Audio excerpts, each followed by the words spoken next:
বলো তো আয়না, এই জগতের সেরা সুন্দরী কে? আপনার সতীন অম্বিকা। বড় রানী অম্বিকা, তুই আজ থেকে ঘরের সব কাজ করবি। ছোট রানী যাতো না, বাড়িতে তো কাজের লোক আছে। সবাইকে আমি ছুটি দিয়ে দিয়েছি, যা রান্নাঘরে গিয়ে কাজ কর। ঠিক আছে যাতো না।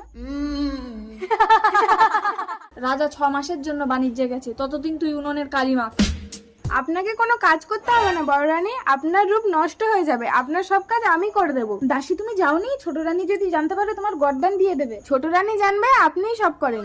6 মাস তো কেটে গেল, এবার বলো তো আয়না, এই জগতের সেরা সুন্দরী কে? আপনার সতীন অম্বিকা। বাহুবলী! আদেশ করুন ছোট রানী। এই নাও 10 ভরি সোনা, তোমাকে বড় রানীর মুন্ডু কেটে আমার হাতে এনে দিতে হবে। যথাজ্ঞা মহারানী।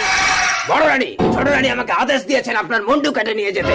বড় রানী আপনি পালিয়ে যান। বাহুবলী তুমি আমার মুন্ডু কেটে নিয়ে যাও। এই দাসী, তোর শেষ ইচ্ছে কি বল? আমি তোমাকে স্বামী রূপে পেতে চাই বাহুবলী।